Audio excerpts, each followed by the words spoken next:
I thought that was my life, just going to court every damn day. Just on the pension with no job, ever. 21-year-old Kimberly Byers had a tough childhood.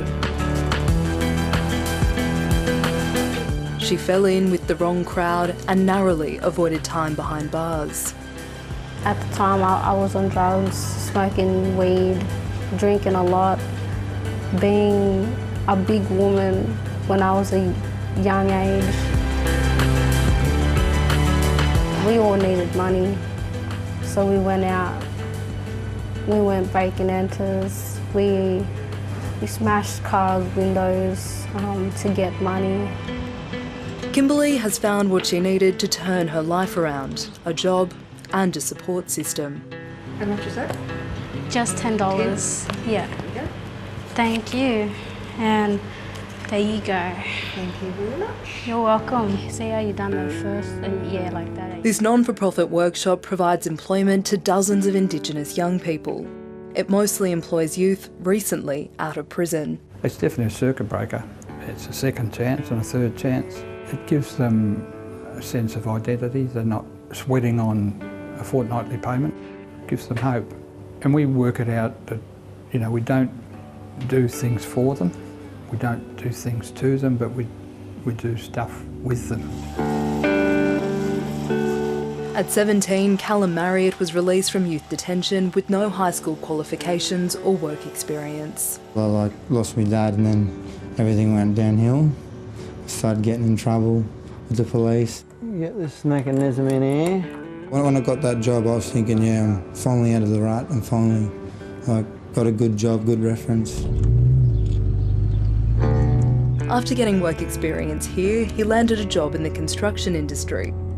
His hard-earned paychecks help him stay out of trouble and fuel his passion, cars. Life's picking up. Got my licence and everything, cars, money and a whole lot. So it's going better. I had to travel. Yeah, now that I got my licence, it's a bit easier. But here it's hard to get work. There's not much going on. It's in remote or regional areas like this one where the challenge to close the employment gap is greatest. There's limited jobs combined with lower rates of university and high school completion. In 2019, the employment rate for Indigenous adults trailed other Australians by about 25%. The gap is biggest in remote areas and smallest in cities. While the Indigenous employment rate has improved in recent decades, the government has committed to lifting it by about 13% in the next 10 years. But the coronavirus pandemic may make that even more difficult.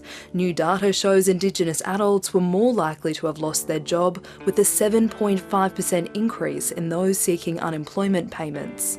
What we found through our research is that Indigenous businesses and Indigenous employees in some cases were harder hit. On the employee front, that was mainly because Indigenous employees tend to be more casual or tend to be in some of the sectors that were most hard hit. It is possible that we're going to see perhaps a slowing down of reaching some of those targets that have been set.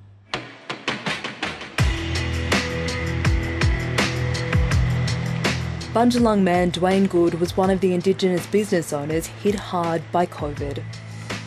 He runs his corporate travel company from Tasmania.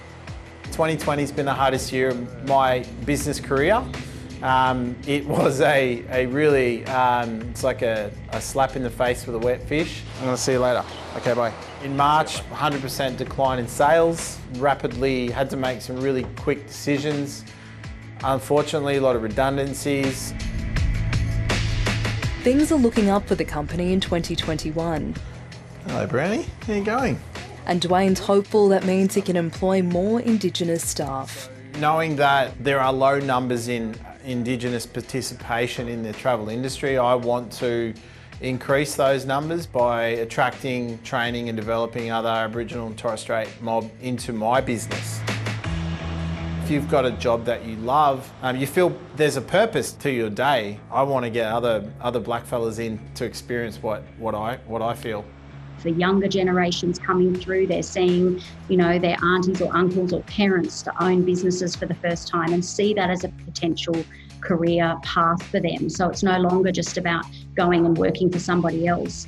There's the opportunity to take control of your own destiny and your financial health for the long term. It's the greatest opportunity that ever came to me, to have money as well in my pocket and pay rent. It's really good, and all my insecurities have gone, I feel.